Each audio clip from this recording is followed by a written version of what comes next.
ਗੱਲ ਸੁਣੋ। ਹੂੰ। ਕਾਫੀ ਦਿਨਾਂ ਦਾ ਬਾਹਰ ਤੇ ਕੋਈ ਸ਼ੋਰ ਨਹੀਂ ਪਿਆ, ਤੇ ਤੁਸੀਂ ਕੋਈ ਇੱਥੇ ਹੀ ਫਿਰ ਖਿਤਾਬ ਸੁਣਾ ਛੋੜਿਓ। ਤਾਂ ਮੈਂ ਤਾਂ ਝਾੜਦੇ ਆ। ਝਾੜ ਦਿਓ। ਠੀਕ ਹੈ ਜੀ, ਸੁਣੋ ਫਿਰ। ਨਿੱਕੇ ਨਿੱਕੇ ਜਿਹੜੇ ਯੂਥੀ ਨੇ, ਜਿਹੜੇ ਅੰਮੀਆਂ ਤੇ ਬਾਜੀਆਂ ਦਾ ਥੋ ਗੁੰਮਰਾਹ ਸ਼ੁਦਾ ਯੂਥੀ ਹੈ, ਨਿੱਕੇ ਨਿੱਕੇ, ਉਹਨਾਂ ਦਾ ਮਹੱਤਵ ਆ।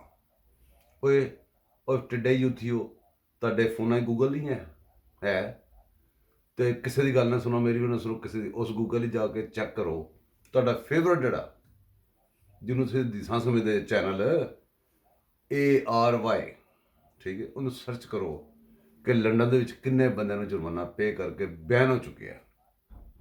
ਉਹਦੀਆਂ ਖਬਰਾਂ ਤੇ ਬੜੇ ਬੜੇ ਜੁਰਮਾਨੇ ਹੋ ਚੁੱਕੇ ਨੇ। ਉਹ ਇੱਥੇ ਹੁਣ ਆਪਣੀ ਰਿਸ਼ਤਿਆਤ ਹੋਰ ਕਿਸੇ ਨਾਮ ਤੋਂ ਦੇ ਰਿਹਾ ਹੈ, ਤੇ ਤੁਸੀਂ ਉਹਦੀਆਂ ਖਬਰਾਂ ਨੂੰ ਦਿਸ਼ਾ ਸਮਝ ਕੇ ਤੇ ਸਾਡੇ ਵਰਗੇ ਬੰਦਿਆਂ ਨੂੰ ਚਿੱਟੀਆਂ ਦਾੜੀਆਂ ਇਹਨਾਂ ਨੂੰ ਗਾਲਾਂ ਕੱਢੀ ਜਾਂਦੇ ਜੇ। ਉਹ ਪਾਗਲ ਹੋਏ ਜੇ ਤੁਸੀਂ, ਬੇਵਕੂਫ ਹੋ। ਬੰਦੇ ਦਾ ਕੋਈ ਪਤਾ ਨਹੀਂ ਕਿਸ ਉਮਰ ਦੇ ਕਿਸ ਟਾਈਮ ਮਰ ਜਾਵੇ। ਇਹ ਟਿਕਟੌਕ ਤੇ ਹੈ ਰਿਕਾਰਡ ਸਭ ਕੁਝ ਤੁਹਾਡਾ। ਤੁਸੀਂ ਮਰ ਕੇ ਕਬਰ ਹੀ ਚਲੇ ਜਾਓ, ਤੇ ਉੱਥੇ ਅਗਰ ਫਰਿਸ਼ਤਾ ਆ ਕੇ ਤੁਹਾਡਾ ਹਿਸਾਬ ਲਾ ਰਿਹਾ ਹੋਵੇ, ਉਸ ਟਾਈਮ ਪੂਰੀ ਦੁਨੀਆ ਤੁਹਾਡੇ ਟਿਕਟੌਕ ਤੇ ਗਾਲਾਂ ਚੱਲ ਰਹੀਆਂ ਹੋਣਗੀਆਂ। ਹਿਸਾਬ ਲਾਓ ਤੁਸੀਂ, ਕਦੇ ਸੋਚਿਆ ਜੇ? ਓਏ ਅਕਲ ਕਰੋ, ਪਾਗਲੋ।